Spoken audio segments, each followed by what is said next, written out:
بسم اللہ الرحمن الرحیم۔ آج جو اہم تفاسیر ہیں ان کے بارے میں مختصر پڑھیں گے۔ آپ تفسیر کا نام، مفسر کا نام، اگر اس کی جلدیں ہیں تو وہ بھی، اور مشہور مفسر ہے تو تاریخ پیدائش اور تاریخ وفات بھی، اسی طرح اسلوب یا اس کا جو مقام ہے، تفسیر بالماسور ہے، تفسیر بالرائے ہے، یہ لازمی یاد رکھیے گا۔ تو اس کے لیے جو ہم نے طریقہ اختیار کیا ہے وہ ہے کہ کتابوں میں تو لکھا ہوا ہے، اور ہر تفسیر کو پڑھنا یہ بھی آسان نہیں ہے، تو ابتدائی صفحہ وہ آپ کے سامنے ہے تاکہ آپ کے اعتماد میں اضافہ ہو۔ جب ایک چیز کو اصلی حالت میں آپ دیکھیں گے تو وہ چیز بنسبت کتاب میں پڑھنے کے زیادہ اس کو یاد بھی رکھ سکتے ہیں، کچھ اس کی شکل بھی ذہن میں باقی رہ جاتی ہے، اور کم از کم ہمیں اس کتاب سے ایک مناسبت بھی پیدا ہو جاتی ہے۔ ویسے گزارش یہ ہے کہ کوشش کریں یہ جو تفاسیر نصاب میں شامل ہیں آپ فہرست ضرور دیکھیں۔ فہرست میں کیا کچھ ہے اس سے بھی کچھ نہ کچھ آپ کو اندازہ ہو جاتا ہے۔ بہرحال شروع کرتے ہیں۔ آج جو آپ کے سامنے پہلی تفسیر ہے اس کا نام ہے تنویر المقباس من تفسیر ابن عباس۔ اب یہاں سے بہت بڑی غلطی جو ہماری دور ہو گئی وہ تنویر المقیاس کی ہے۔ عام کتابوں میں جب ہم دیکھتے ہیں تو ہمیں نظر آتا ہے کہ تنویر المقیاس، تو یہ مقیاس نہیں ہے، درست جواب جو ہے تنویر المقباس ہے۔ اس پہ تھوڑا سا تبصرہ دیکھ لیتے ہیں، ساری باتیں نہیں پڑھ سکتے ہم۔ عربی زبان میں یہ تفسیر ہے، یہ حضرت عبداللہ بن عباس کی طرف منسوب ہے، خود آپ کی تحریر کردہ نہیں ہے۔ اس کو جنہوں نے جمع کیا ان کا نام ہے ابو طاہر محمد بن یعقوب الفیروز آبادی، فیروز آبادی، ٹھیک ہے، ابو طاہر محمد بن یعقوب۔ اس تفسیر پر مفتی تقی عثمانی نے اپنی کتاب علوم القرآن میں تبصرہ کیا ہے۔ ہمارے زمانے میں تنویر المقباس فی تفسیر ابن عباس کے نام سے مشہور ہوئی، جسے عموماً تفسیر ابن عباس کہا جاتا ہے، لیکن یہ حضرت عبداللہ بن عباس کی نہیں ہے، آپ کی طرف اس کی نسبت درست نہیں ہے، کیونکہ اس کی جو سند ہے وہ سند میں ہے محمد بن مروان سدی ان محمد بن صائب کلبی ان ابی صالح ان ابن عباس۔ اس سند کو کہا جاتا ہے سلسلۃ الکاذب، جھوٹ کا سلسلہ، جھوٹ کی کڑی۔ محدثین نے ایک سند ایسی بیان کی ہے جس کو سونے کی زنجیر کہا جاتا ہے، جو سونے کی لڑی ہے، تو اس کو کہا جاتا ہے سلسلۃ الذہب۔ وہ جو ہے سلسلۃ الذہب جو ہے اس میں امام شافعی ہیں، امام شافعی کے استاد ہیں امام مالک، امام مالک کے استاد ہیں امام نافع، اور نافع کے استاد ہیں عبداللہ بن عمر، اور عبداللہ بن عمر رضی اللہ تعالیٰ عنہ کے استاد ہیں محمد الرسول اللہ صلی اللہ علیہ وسلم۔ اس کو سونے کی زنجیر کہا جاتا ہے۔ بہرحال یہ مفتی تقی عثمانی کا تبصرہ ہے۔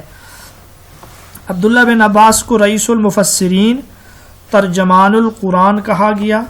خود رسول اللہ نے ان کے لیے دعا کی کہ اے اللہ اسے حکمت کا علم عطا فرما۔ اسی طرح ایک جگہ پر اے اللہ علمہ التاویل، کہ اس کو تاویل کا علم عطا فرما، اور تاویل سے مراد تفسیر ہی ہے۔ 68 ہجری میں 70 سال کی عمر میں یہ فوت ہوئے۔ آپ سے 1660 روایات مروی ہیں، محمد بن حنفیہ نے نماز جنازہ پڑھائی، قبر میں آپ کو بھی اتارا انہوں نے، اور وفات جو ہے وہ طائف میں ہے۔ دوسری تفسیر جو ہے اس کا نام ہے تفسیر الطبری، اور پورا نام اس کا لکھا ہوا ہے، آپ اگر دیکھ رہے ہیں تو جامع البیان عن تعویل آیہ القرآن، جامع البیان عن تعویل آیہ القرآن، یہ جو ہے تفسیر طبری کے نام سے مشہور ہے۔ اس کے بارے میں ہم پڑھ لیتے ہیں کہ یہ کیسی ہے۔ تو مؤلف یا مفسر کا جو پورا نام ہے ابو جعفر محمد بن جریر بن یزید ہے۔ طبرستان ایک جگہ ہے، وہاں پہ پیدا ہوئے ہیں، 224 ہجری پیدائش ہے، 310 وفات ہے۔ یہ کل ہم اس کو پڑھ رہے ہیں، اسی تفسیر کو۔ آپ بہت بڑے امام، فقیہ، محدث گزرے ہیں، مؤرخ بھی تھے۔ آپ کی کچھ کتابیں اور بھی ہیں، مثلا ایک تاریخ الرسل والملوک ہے، جس کو تاریخ طبری کہا جاتا ہے، اور کتاب اختلاف العلماء ہے، کتاب القرات بھی ہے۔ مشہور جو آپ کی تفسیر ہے یہی جامع البیان ہے۔ اور اسی تفسیر کے بارے میں ابن خزیمہ رحمۃ اللہ علیہ فرماتے ہیں کہ میں نے اس کو اول سے آخر تک پڑھا، مجھے معلوم نہیں کہ روئے زمین پر ابن جریر سے بڑا کوئی عالم ہو۔ تو یہ ان کی بہت بڑی گواہی ہے، یہ کہتے ہیں روئے زمین پر یہ جو ہے نا بہت بڑے عالم ہیں۔ اور امام نووی کیا فرماتے ہیں کہ مجھے اس پر اجماع ہے، اتفاق ہے، ابن جریر جیسی تفسیر آج تک معرض وجود میں نہیں آئی۔ باقی اس کو ام التفاسیر کہا جاتا ہے، یعنی تمام تفاسیر کے لیے بنیاد، ماخذ۔ پہلی تفسیر بالماسور ہے یہ جو ہے، اور اس کے علاوہ آپ کا جو اسلوب ہے، آپ قرآن کی تفسیر کرتے ہیں بالماسور، تفسیر القرآن بالقرآن، پھر حدیث، پھر اس کے بعد دیگر جو ماخذ ہیں۔ تفسیر بالرائے کو آپ ناپسند کرتے ہیں۔ ابتداً یہ تفسیر جو تھی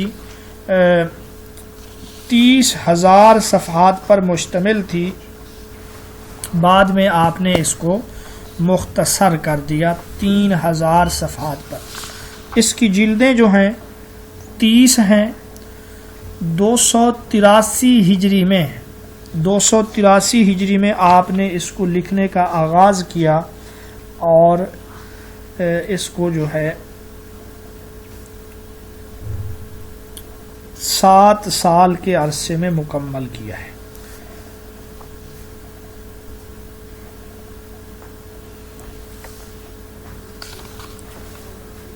ٹھیک ہے جی۔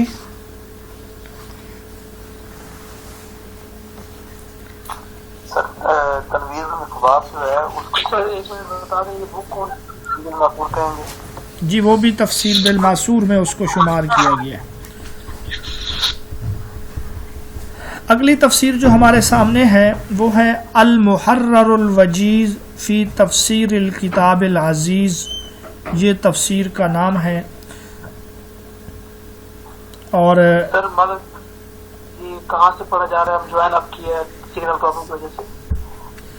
جی المحرر الوجیز فی تفسیر الکتاب العزیز، یہ مشہور ہے تفسیر ابن عطیہ اندلسی کے نام سے۔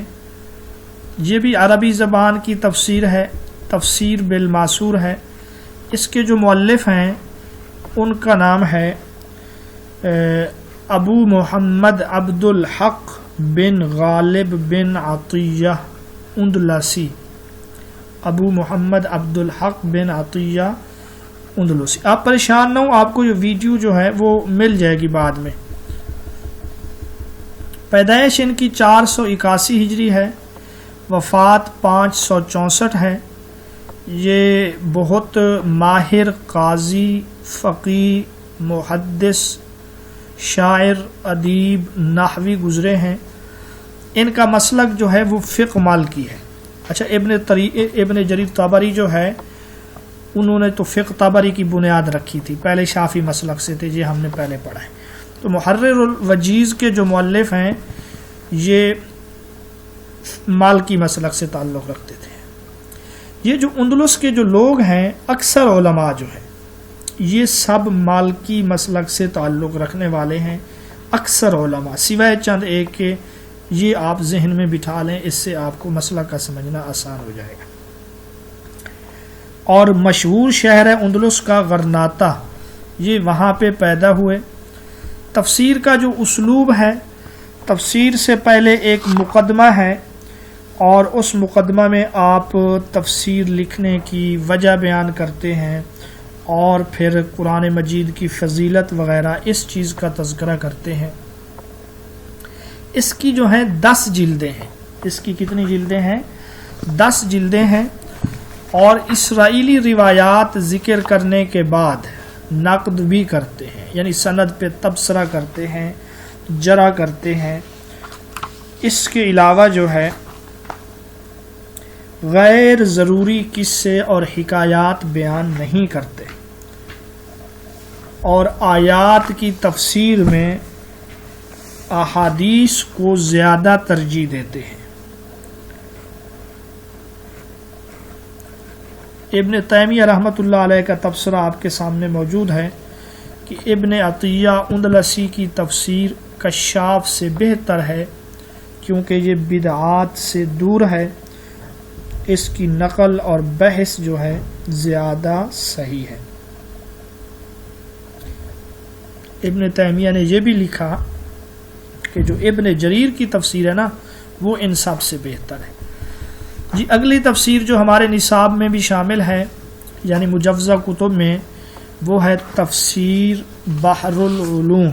یہ اس تفسیر کا نام ہے بحر العلوم، اس کو تفسیر سمرقندی بھی کہتے ہیں۔ اس کے جو مؤلف ہیں ان کا نام لکھا ہوا ہے آپ کے سامنے کہ فقیہ ابو اللیث نصر بن محمد بن احمد بن ابراہیم۔ تفسیر سمرقندی جو بحر العلوم ہے، مؤلف ہیں ابو اللیث نصر بن محمد بن احمد بن ابراہیم سمرقندی۔ سمرقند یہ جگہ ہے، علاقہ ہے، وہاں سے ہونے کی وجہ سے آپ کو سمرقندی کہا جاتا ہے۔ ابو اللیث جو ہے نا آپ کی کنیت ہے۔ سر جی، یہاں ہمارے پاس محمد بن احمد نہیں ہے، محمد بن ابراہیم لکھا ہوا ہے۔ کتاب پہ دیکھیں نا، کتاب پہ میرے خیال میں لکھا ہوگا۔ جی سر، لکھا ہے۔ جی، نصر بن محمد بن ابراہیم ہے، نصر بن محمد بن ابراہیم۔ بعض اوقات وہ درمیان میں کوئی غیر مشہور کو حذف بھی کر دیتے ہیں، ٹھیک ہے۔ آپ کی کنیت ابو لیث ہے، آپ حنفی ہیں، حنفی فقہ سے تعلق رکھتے ہیں۔ آپ کا لقب جو ہے وہ الفقیہ ہے، امام الہدا بھی ہے، امام الہدا اور الفقیہ یہ آپ کے القابات ہیں۔ تاریخ پیدائش معلوم نہیں ہے، تاریخ وفات کے حوالے سے مختلف اقوال ہیں، ان میں سے ایک جو ہے 375 ہجری ہے، امام ذہبی یہی کہتے ہیں۔ سیر اعلام النبلاء میں 373 ہجری کا قول بھی ہے، اور بھی اقوال ہیں۔ پیدائش بعض اقوال کے مطابق 301 ہجری ہے اور بعض 310 بھی کہتے ہیں۔ ابو لیث سمرقندی کی ایک بیٹی تھی جن سے یہ بہت محبت کرتے تھے، اس کی وفات پر یہ گوشہ نشیں ہوئے اور 1 سال کے بعد یہ اللہ کو پیارے ہو گئے۔ آپ کی جو تفاسیر ہیں، آپ کی جو تصانیف ہیں، ان میں سے تفسیر القرآن ہے، کتاب النوازل فقہ کے اندر مشہور کتاب ہے، فقہ حنفی میں کتاب النوازل ہے۔ اسی طرح آپ کی ایک کتاب ہے، اس کا نام کتاب النوادر بھی ہے، تنبیہ الغافلین ہے، البستان ہے، خزانۃ الفقہ ہے۔ تو یہ کچھ آپ کی مشہور وہ ہے۔ یہ تفسیر ابو لیث سمرقندی یہ تفسیر بالماسور ہے، اور اس کی جو جلدیں ہیں نا یہ 2 جلدیں ہیں. اس میں اسرائیلی روایات اور ضعیف روایات بھی موجود ہیں. الفاظ اور کلمات کے لغوی معانی بڑے آسان الفاظ میں یہ بیان کر دیتے ہیں. یہ ابتداً جو ہے نا یہ مخطوطے کی شکل میں یہ 2 جلدوں میں تھی، اب یہ 3 جلدوں میں چھپ چکی ہے. قلمی نسخے کی کتنی جلدیں ہیں بھائی؟ 2. اب اس کی 3 جلدیں ہیں. اقوال صحابہ اور تابعین یہ کثرت سے ذکر کرتے ہیں مگر سند ذکر نہیں کرتے، جس کی وجہ سے اقوال میں شک و شبہ موجود ہے. الکشف والبیان اگلی تفسیر جو ہے دیکھ رہے ہیں نا آپ لوگ، الکشف والبیان فی تفسیر القرآن المعروف تفسیر الثعلبی. یہ تفسیر ثعلبی ہے، اس کا نام الکشف والبیان ہے. یہ بھی تفسیر بالماسور میں سے ہے. اس کو ہم دیکھ لیتے ہیں. مصنف کا نام ہے ابو اسحاق احمد بن ابراہیم الثعلب. ثعلبی بھی آپ کو کہا جاتا ہے اور اسی طرح جو ہے ثعلبی بھی کہا جاتا ہے. مقام پیدائش اور وفات یہ دونوں جو ہیں یہ نیشا پور ہیں. پیدائش بھی یہیں پر ہے، وفات بھی، اور 427 ہجری وفات ہے. پیدائش کے بارے میں کچھ خاص معلوم نہیں ہے. عظیم قاری ہیں، مفسر ہیں، ادیب ہیں، حافظ ہیں، صاحب تصنیف ہیں. اس تفسیر کی جلدیں جو ہیں 4 ہیں. تفسیر میں سب سے پہلے ایک مقدمہ ہے. اسی طرح اسرائیلیات کا ذکر بھی اس میں کرتے ہیں، نحوی مسائل کا ذکر بھی کرتے ہیں. ابن تیمیہ رحمۃ اللہ علیہ ان کے حوالے سے یہ کہتے ہیں کہ خود تو دیندار اچھے آدمی تھے لیکن حاطب لیل تھے، رات کو لکڑیاں چننے والے تھے. یہی وجہ ہے کہ ان کی تفسیر میں جو ہے ایسی باتیں آ گئی ہیں جو ضعیف ہیں وغیرہ. حاتم اللیل کا کیا مطلب؟ رات کو لکڑیاں چننے والا، یعنی ہر خشک و تر چیز کو لے لینے والا. کنایتاً یہ لفظ لیا ہے. جی جی. اور یہ تفسیر بالماسور میں اس کا شمار ہوتا ہے. بھائی امجد مجید مائک آف کر دیں. آپ سوال آخر میں رکھیں، آپ آخر میں سوال رکھیے گا. اچھا جی، یہ 4 جلدیں ہیں اس کی. ان کو ثعلب یا ثعلبی، ثعلب آپ کو پتہ ہے لومڑی کو کہا جاتا ہے. تو کہتے ہیں کہ یہ ان سے جب کوئی مسئلہ پوچھتا تھا تو یہ لومڑی کی طرح ادھر ادھر دیکھتے تھے حیرانی سے، اس وجہ سے ان کا یہ نام پڑ گیا. ممکن ہے کہ آپ کو چالاکی کی وجہ سے، ہوشیاری کی وجہ سے بھی ایسا کہا گیا ہو. بہرحال اب یہ ایسا بیان کرنا کوئی عیب نہیں ہے. جب کوئی چیز کسی کے ساتھ اس قدر مشہور ہو جائے کہ وہ اس کی تعریف بن جائے تو پھر اس کو غیبت یا عیب نہیں کہا جائے گا. آگے جو ہمارے سامنے تفسیر ہے اس کا نام ہے معالم التنزیل. معالم التنزیل اس کا نام ہے. تفسیر البغوی، اس کے مصنف ہیں امام محی السنہ ابو محمد حسین بن مسعود البغوی. کتاب کے اوپر ہی ان کی وفات درج ہے کہ 516 ہجری میں یہ فوت ہوئے. اور دوسرا قول جو ہم نے نیچے لکھا ہے وہ 510 ہیں. دونوں اقوال ہیں. ابو محمد کنیت ہے، یہ بھی شافعی المسلک محدث ہیں، مفسر اور فقیہ ہیں. لقب محی السنہ ہے. بحر فی العلم بھی لقب ہے آپ کا. حدیث و فقہ میں جو آپ کے استاذ تھے ان کا نام تھا قاضی حسین، اور پھر یہ آپ دفن بھی انہی کے پہلو میں ہوئے ہیں، قاضی حسین کے پہلو میں. مجموعہ فتاوی آپ کی ایک کتاب ہے جس میں اسی دور میں جو آپ سے فتوے پوچھے گئے آپ نے وہ جمع کیے ہیں. التہذیب فی الفقہ ہے، اور پھر یہی معالم التنزیل ہے۔ ایک اور کتاب جو ہے اس کا نام ہے مصابیح السنہ۔ یہ جو مصابیح السنہ ہے، آپ نے متن حدیث کا ایک مجموعہ مرتب کیا تھا، اور ہر باب میں 2 فصلیں قائم کی تھیں، اور مقدمہ میں انہوں نے لکھا تھا کہ پہلی فصل میں امام بخاری اور امام مسلم کی روایات درج ہیں جنہیں اس نے صحاح کا نام دیا، اور جو دوسری فصل ہے اس میں دیگر کتب احادیث سے حدیثیں لی گئی ہیں، اور اس کو اس نے حسان کا نام دیا ہے، اور اس میں 4719 احادیث تھی۔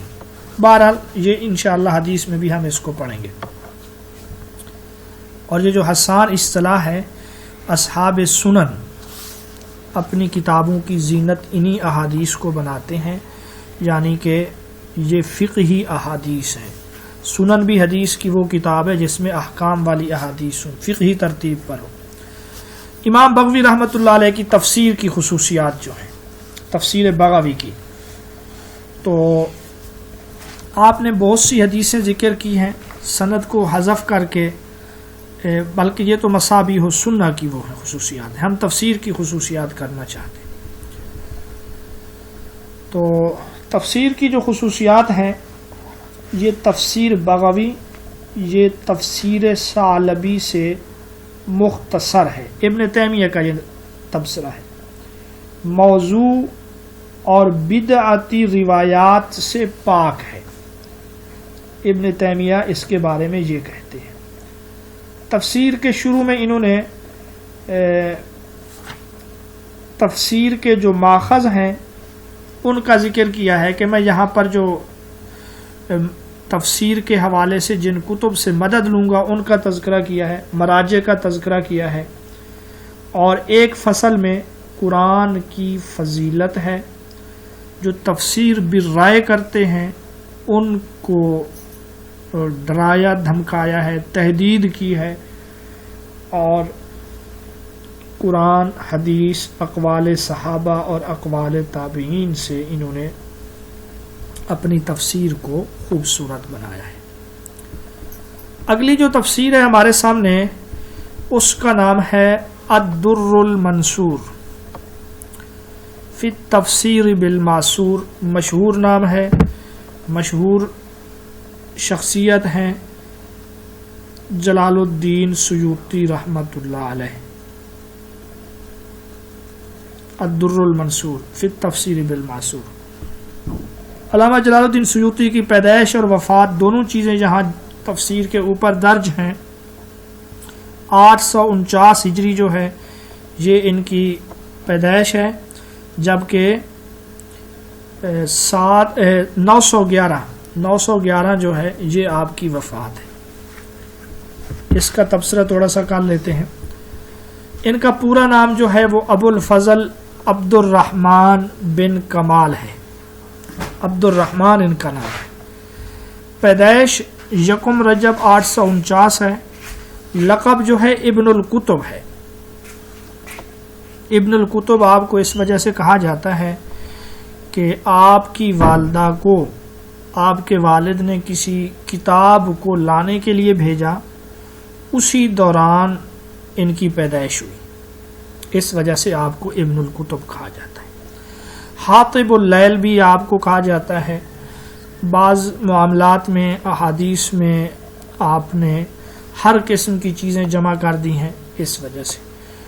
تو پیچھے آپ نے پڑھا ہے کہ حاطب لیل ان کو کہا گیا، تو فرق یہ ہے کہ ان کو ابن تیمیہ نے کہا ہے، لیکن جو مشہور ہے نا حاطب اللیل کے لقب سے، وہ یہی علامہ جلال الدین سیوطی رحمۃ اللہ علیہ۔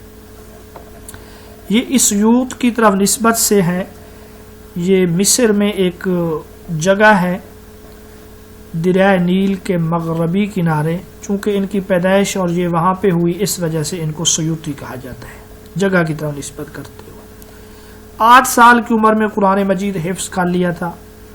500 سے زائد کتابوں کے مصنف ہیں، مشہور ہم نے یہاں 2-3 کا تذکرہ کیا ہے۔ الاتقان فی علوم القرآن ہے، علوم القرآن کے موضوع پر 80 انواع کا اس میں ذکر ہے۔ اسی طرح تدریب الراوی اصول حدیث کے موضوع پر، علوم حدیث کے موضوع پر آپ کی بہترین کتاب ہے، اس میں جو ہے 93 انواع کا ذکر ہے، 93۔ اچھا، الاتقان کی جو نا 2 جلدیں ہیں۔ تاریخ کے موضوع پر آپ کی کتاب ہے تاریخ الخلفاء، اور باقی یہ تفسیر الدر المنصور ہے۔ اصل میں آپ نے ایک کتاب لکھی تھی تفسیر، جس کا نام تھا ترجمان القرآن۔ ترجمان القرآن کی 4 جلدیں تھیں، ترجمان القرآن کی 4 جلدیں تھیں، تو آپ نے اس کو مختصر کیا اور اس کا نام یہی الدر المنصور رکھا، اور اس الدر المنصور میں جو ہے 10,000 احادیث ہے۔ الدر المنصور میں 10,000 احادیث، جن میں سے مرفوع موقوف یہ سب چیزیں موجود ہیں۔ اب جو تفسیر در منصور ہے نا، یہ 7 جلدوں میں شائع ہو چکی ہے، ٹھیک ہے۔ اب وہ پہلے ہی پتہ نہیں 4 جلدیں جو تھیں وہ کتنی لمبی تھیں۔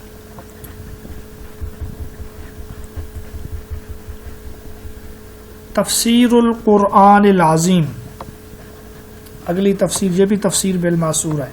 اچھا، علامہ جلال الدین سیوطی کا تعلق بھی شافعی مسلک سے ہے، اگر کسی کے مسلک کے بارے میں ہم نہ بتائیں تو آپ پوچھ لیجئے گا، شافعی مسلک سے، یہ آپ لازمی یاد رکھیں، یہ مشہور ہیں، بہت مشہور ہیں۔ جلال الدین سیوطی کا تذکرہ آپ قرآن میں بھی پڑھیں گے، یعنی کہ قرآن کے متعلق جو سوالات ہیں، علوم القرآن میں بھی پڑھیں گے، تفاسیر میں بھی ان کا تذکرہ آئے گا، حدیث اور اصول حدیث میں بھی ان کا تذکرہ آئے گا، آگے جب فقہ کی بات آئے گی تو وہاں پر بھی ان کا تذکرہ آئے گا، کیونکہ اس نے سنن یا سیاہ ستہ کی جو کتابیں ہیں ان کی شروعات بھی لکھی ہیں۔ تاریخ میں بھی ان کا تذکرہ آئے گا۔ تو اگر کہا جائے 2-4 شخصیات ایسی ہیں جن کے بارے میں کسی نہ کسی طریقے سے ضرور پوچھا جاتا ہے تو غلط نہیں ہوگا، ان میں سے جلال الدین سیوطی ہے، حضرت شاہ ولی اللہ رحمۃ اللہ علیہ ہیں، ان کے بارے میں اکثر پوچھا جاتا ہے۔ کل بھی آپ نے دیکھا منسوخ آیات کے حوالے سے سوال تھا۔ سر، ان کی تاریخ وفات کیا ہے؟ 911 ہجری ہے۔ اچھا جی، الدر المنصور، اب جو ہے نا ہمارے سامنے القرآن العظیم ہے، تفسیر القرآن العظیم، مؤلف ہیں عماد الدین ابو الفدا اسماعیل بن عمرو بن کثیر شافعی۔ پیدائش آپ کی 700 ہجری ہے، ایک قول 704 کا بھی ہے۔ وفات جو ہے نا 774 ہجری ہے دمشق میں۔ آپ کے مشہور اساتذہ میں جو ہیں ابن تیمیہ ہے، حافظ یوسف المزی ہے، ابن عساکر ہے، اور آپ نے علامہ مزی کی بیٹی سے شادی بھی کی ہے۔ یہ تفسیر الدر المنصور مفتی تقی عثمانی صاحب لکھتے ہیں، اس کی 4 جلدیں ہیں۔ اس کی اگر ہم خصوصیات دیکھیں، شروع میں ایک طویل مقدمہ ہے، قرآن مجید سے متعلق علمی مباحث ہیں۔ چونکہ آپ کے استاد جو ہیں ابن تیمیہ بھی آپ کے استاد ہیں، ان کی جو تفسیر، ان کا جو مقدمہ ہے، مقدمہ فی اصول التفسیر، آپ کا مقدمہ بھی زیادہ تر جو ہے اسی سے لیا گیا ہے، تفسیر القرآن العظیم کا۔ اور یہ تفسیر بالمعصور ہے، تفسیر ابن جریر کا خلاصہ ہے۔ اسی کے متعلق کہا گیا لم یؤلف علی نمطہ مثلو، اس جیسی کوئی اور یا اس طرز پر کوئی اور تفسیر نہیں لکھی گئی۔ یہ علامہ جلال الدین سیوطی رحمۃ اللہ علیہ نے ان کے بارے میں یہ تبصرہ کیا ہے۔ علامہ انور شاہ کاشمیری نے ان کے بارے میں فرمایا، اگر کوئی کتاب کسی دوسری کتاب سے مستغنی کرنے والی ہے تو وہ تفسیر ابن کثیر ہے جو تفسیر ابن جریر سے مستغنی کر دیتی ہے. ٹھیک ہے بھائی. باقی اس میں جو ہے اسناد حدیث اور سند کا بھی خاص خیال رکھا گیا ہے. تفسیر القرآن بالقرآن کا خیال رکھا گیا ہے. اسرائیلیات کے بارے میں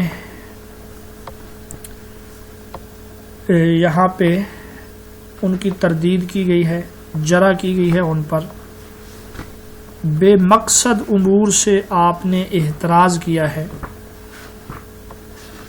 اسرائیلیات کل بھی ہم نے وعدہ کیا تھا، تو اسرائیلیات وہ روایات ہیں، وہ اخبار یا وہ قصے ہیں جو بنی اسرائیل کے واسطے سے ہم تک پہنچی.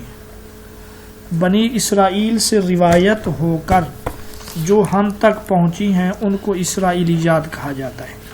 اور یہ جو اسرائیلیات ہیں نا، ان کی 3 قسمیں ہیں. ایک وہ اسرائیلی روایات جو قرآن و سنت کے صریح مخالف ہیں. ان کا حکم یہ ہے کہ یہ مردود ہیں، ان کو آگے بیان کرنا بھی جائز نہیں ہے. ہاں الا یہ کہ اس نیت سے کہ لوگ ان سے بچ جائیں. اور دوسرے نمبر پر یہ حافظ ابن کثیر کی چونکہ تفسیر کی بات چل رہی ہے نا، تو انہوں نے حافظ ابن کثیر نے اپنی اسی تفسیر میں یہ 3 قسمیں لکھی ہیں. دوسرے نمبر پر وہ اسرائیلی روایات ہیں جن کی تصدیق دیگر خارجی دلائل سے ہو چکی ہے، جیسے فرعون کا غرق ہونا، حضرت موسیٰ کا جادوگروں کا مقابلہ کرنا. قرآن و سنت بھی ان کی تصدیق کرتی ہے، تو ان کو ہم مانیں گے. تیسری قسم جو ہے وہ اسرائیلی روایات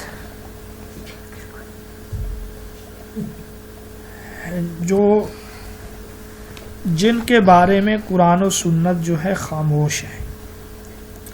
خارجی دلائل سے نہ اس کی تردید ہوتی ہے نہ تصدیق ہوتی ہے. یہی وہ روایات ہیں جن کے بارے میں رسول اللہ نے فرمایا لا تصدقوها ولا تکذبوها، نہ ان کی تصدیق کرو نہ تکذیب.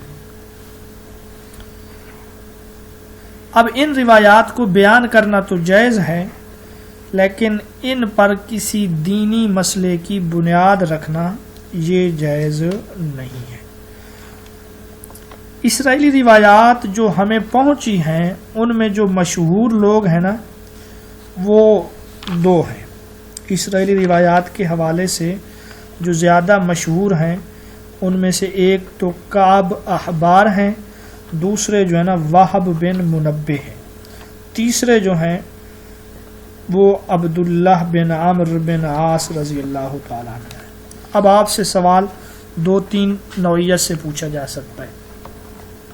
نمبر 1، صحابہ میں اسرائیلی روایات کے حوالے سے کون مشہور تھے؟ تو اس کا جواب ہے عبداللہ بن عمرو بن عاص. دوسرا سوال ہے سب سے زیادہ اسرائیلی روایات کن سے ہیں؟ تو اس کا جواب ہے کعب احبار. تیسرا سوال یہ پوچھا جائے گا کہ تابعین میں سے اسرائیلی روایات کن سے ہیں؟ تو تابعین میں جو اسرائیلی روایات ہیں وہ 2 سے ہیں، ان میں کعب احبار بھی آ جائے گا اور پھر وہب بن منبہ بھی آ جائے گا. اب یہ جو کعب احبار ہیں یہ یمن کے باشندے تھے، علماء یہود میں سے ان کا شمار ہوتا ہے. مخضرم تھے، جہلیت کا زمانہ بھی پایا انہوں نے، رسول اللہ کا بھی، لیکن حضرت عمر کے دور میں مسلمان ہوئے. کب مسلمان ہوئے یہ؟ حضرت عمر رضی اللہ تعالیٰ عنہ کے. اور وہب بن منبہ جو ہیں یہ بھی یمن کے ہیں، صنعاء سے ان کا تعلق تھا، اور یہ حضرت ابو ہریرہ رضی اللہ تعالیٰ عنہ کے خاص شاگردوں میں سے ہیں. اور یہ حمام بن منبہ جو ہیں وہ ان کے بھائی تھے. عبداللہ بن عمرو بن عاص جو ہیں رضی اللہ تعالیٰ عنہ، یہ صحابی رسول ہیں، عمرو بن عاص رضی اللہ تعالیٰ عنہ کے صاحبزادے ہیں۔ رسول اللہ کے زمانے میں رسول اللہ کے سامنے احادیث لکھنے کا اعزاز انہی کو حاصل ہے۔ رسول اللہ کے سامنے رسول اللہ کی احادیث لکھنے کا اعزاز انہی کو حاصل ہے۔ کچھ لوگوں نے ان کو روکا بھی کہ تم ہر بات لکھ لیتے ہو، نبی پاک صلی اللہ علیہ وسلم کبھی مزاح کرتے ہیں، کبھی غصے کی حالت میں ہوتے ہیں۔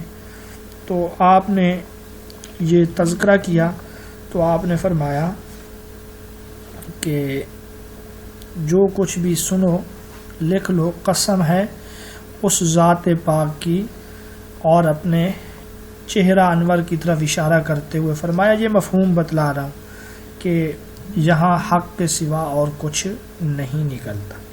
تو بہرحال آپ کا جو صحیفہ ہے اس کا نام تھا صحیفہ صادقہ۔ صحیفہ صادقہ 1000 احادیث تھیں اس میں۔ آپ نے سریانی زبان سیکھی تھی، اسی زبان میں یہود و نصارہ کی بڑی کتابیں تھیں۔ جنگ یرموک میں پھر شریک تھے۔ جنگ یرموک میں ان کو اتنی کتابیں مل گئیں، جنگ یرموک جو نا رومیوں کے خلاف ہوئی 15 ہجری کو حضرت عمر کے زمانے میں، تو اتنی کتابیں آ گئیں کہ 2 اونٹ ان کا بوجھ اٹھاتے تھے۔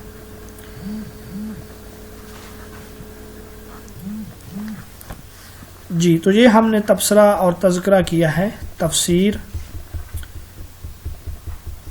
ابن کثیر کا۔ اگلی جو تفسیر ہے ہمارے سامنے الجواہر الحسان فی تفسیر القرآن۔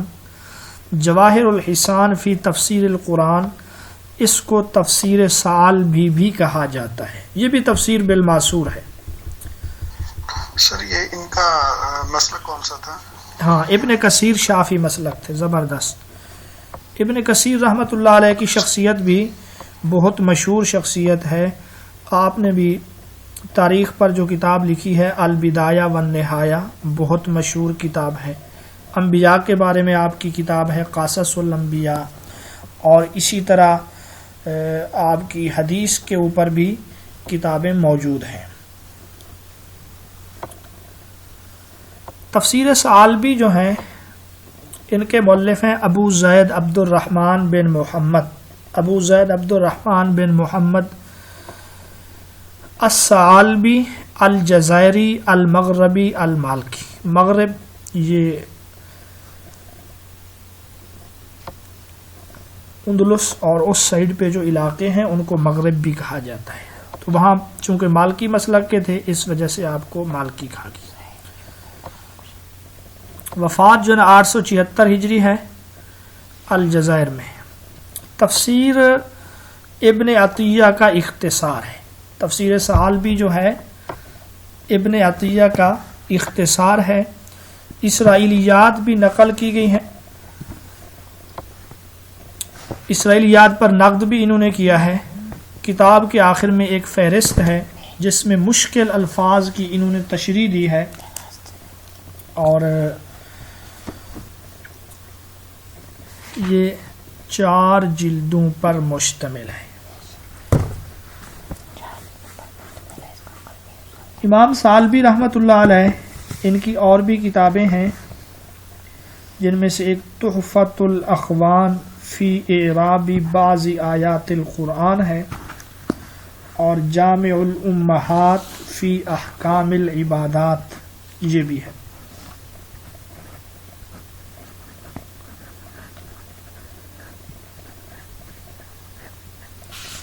اس کتاب کا ایک قلمی نسخہ جو ہے دارالکتب المصریہ اور دوسرا المکتبہ الازہریہ میں موجود ہے۔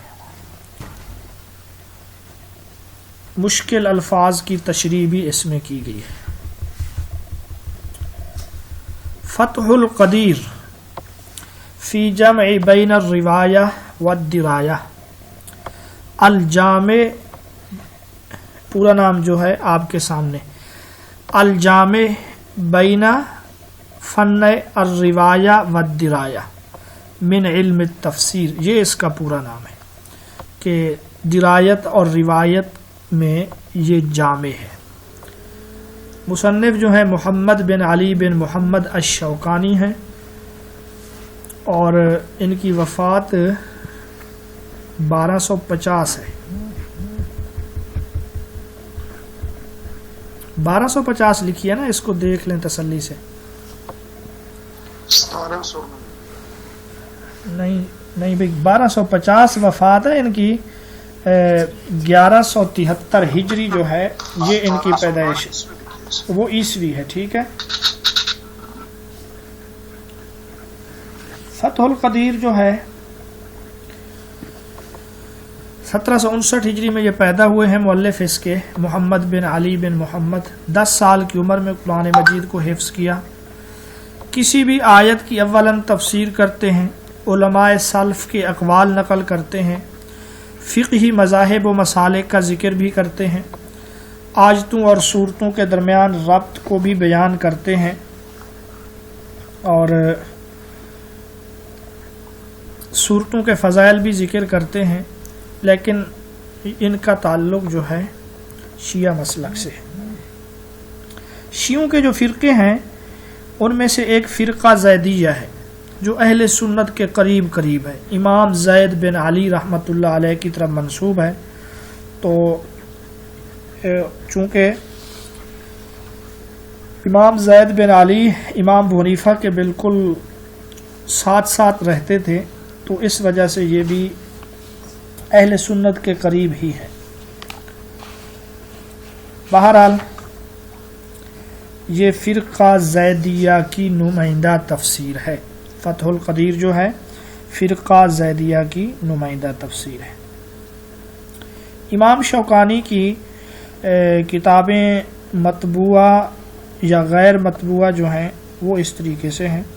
38 کتابیں شائع ہو چکی ہیں، 38 کتابیں شائع ہو چکی ہیں، جبکہ 190 سے ایک کم غیر مطبوعہ ہیں۔ آپ کا انتقال 1256 میں ہے، 1256 ہجری۔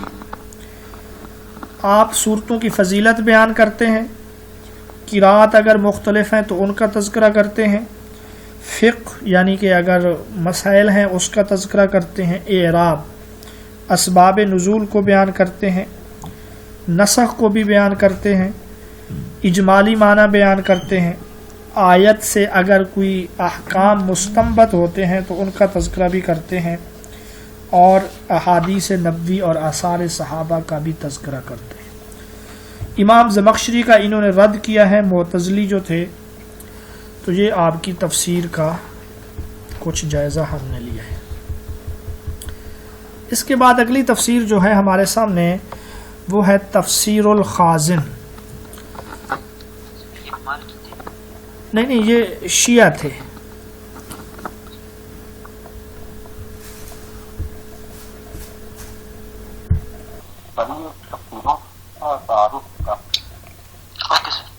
یہ مقطعات، حروف مقطعات، یہ ہمارا دوسرا حصہ ہے۔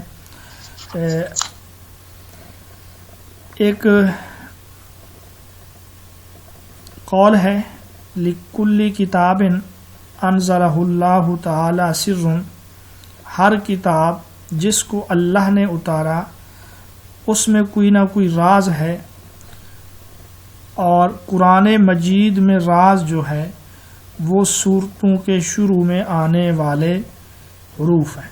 وَسِرُّ القرآن فواتح السور، صورتوں کے شروع میں آنے والے جو حروف مقطعات ہیں یہ راز ہیں۔ یہ حضرت ابو بکر کی طرف منسوب قول ہے کہ یہ کتاب اللہ کے راز ہیں۔ مقطعات اسم مفعول کا صیغہ ہے جس کا لغوی معنی ہے ٹکڑے ٹکڑے کیے ہوئے۔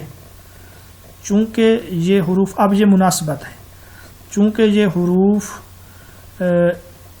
الگ الگ پڑھے جاتے ہیں اس وجہ سے ان کو حروف مقطعات کہا جاتا ہے۔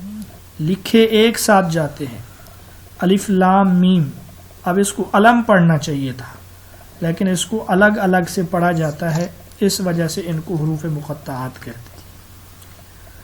حروف مقطعات کا قرآن میں ایک نمایاں مقام ہے، اور کل یہ 14 حروف ہیں۔ 5 طرح کے یہ حروف ہیں، ایک حرف پر مشتمل جیسے قاف ہے، نون ہے، صاد ہے، 2 حرف پر مشتمل جیسے طاسین ہے، یاسین ہے، طٰہٰ ہے، 3 حرف پر مشتمل جیسے الف لام میم، الف لام را، 4 حرف پر مشتمل جیسے الف لام میم را، اور 5 حرف پر مشتمل جیسے کاف ہا یا عین صاد۔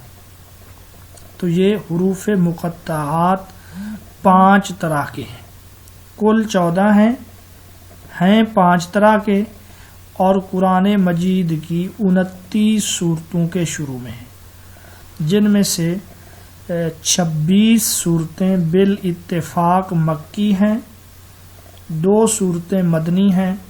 سورۃ الرعد جو ہے اس کے مکی مدنی ہونے میں اختلاف ہے، تو زیادہ تر گویا کہ یہ مکی صورتوں کے شروع میں ہے۔ سب سے پہلے جو حرف استعمال ہوا وہ ہے الف لام میم۔ یہ الف لام میم 6 صورتوں کے شروع میں ہے، ان میں سے سورۃ البقرہ ہے، آل عمران ہے، باقی سورۃ روم ہے، سورۃ لقمان ہے، سورۃ سجدہ ہے، سورۃ عنکبوت ہے۔ یہ صورتیں آپ نے صرف یہ یاد رکھنا ہے کہ حروف مقطعات میں الف لام میم جو ہے یہ 6 صورتوں کے شروع میں ہے، الف لام را یہ 5 صورتوں کے شروع میں ہے،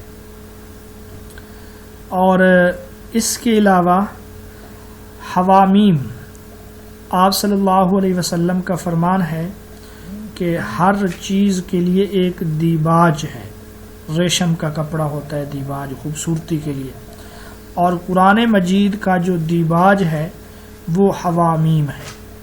حامیم سے شروع ہونے والی 7 صورتیں ہیں، ان کو حوامیم 7 کہا جاتا ہے۔ قرآن مجید کی 7 منازل ہیں، اور پہلی منزل میں 7 منازل جو ہیں ان میں سے پہلی منزل میں 2 صورتیں حروف مقطعات سے شروع ہوتی ہیں، سورۃ البقرہ اور سورۃ آل عمران۔ دوسری منزل میں ایک صورت ہے جو حروف مقطعات سے شروع ہوتی ہے، وہ ہے کاف ہا یا عین صاد، سورۃ الاعراف۔ جو تیسری منزل ہے اس میں 6 صورتیں ہیں جو حروف مقطعات سے شروع ہوتی ہیں۔ چوتھی منزل میں 2 صورتیں ہیں جو حروف مقطعات سے شروع ہوتی ہیں، 5ویں میں 8 ہیں، اور 6ٹھی میں بھی 8 ہیں۔ تو 6ٹھی اور 5ویں منزل میں یہ حروف جو ہیں سب سے زیادہ استعمال ہوئے ہیں۔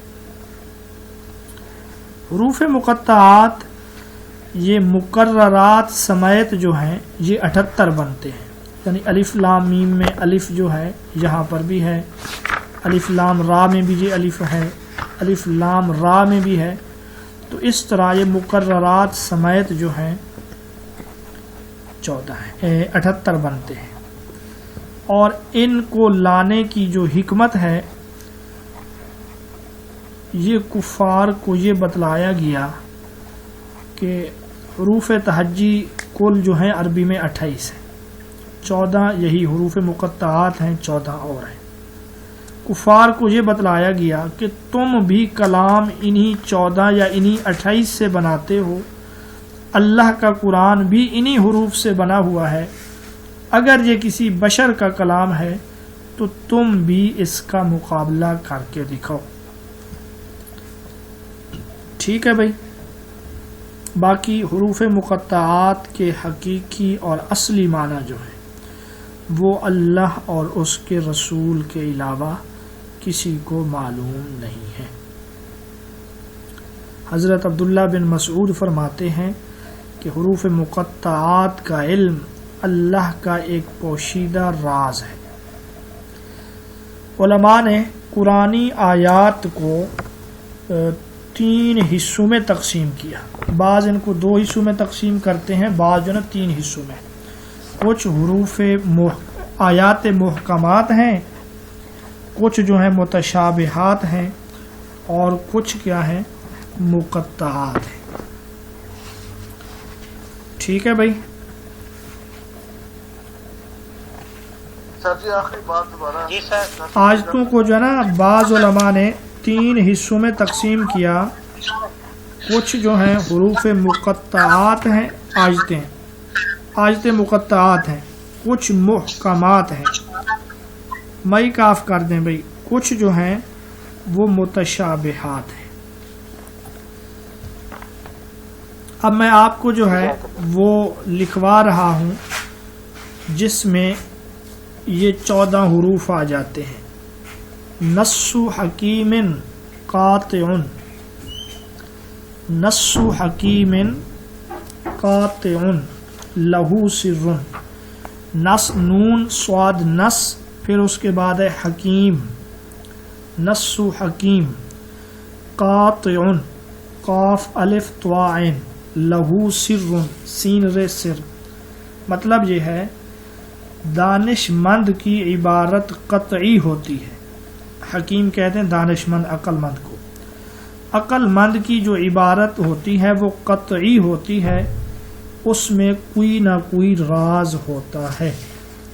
تو آپ دیکھیں حروف مقطعات کے مجموعے میں بھی راز کا معنی آ رہا ہے. نص حکیم قاطع لہو سر، دانش مند کی عبارت قطعی ہوتی ہے، اس میں کوئی نہ کوئی راز ہوتا ہے. تو اب آپ لوگوں نے کنفیوز نہیں ہونا. کتابوں میں بعض جگہوں پہ آپ کو لکھا ہوا ملے گا کہ حروف مقطعات کی کتنی قسمیں ہیں، تو آتا ہے 5.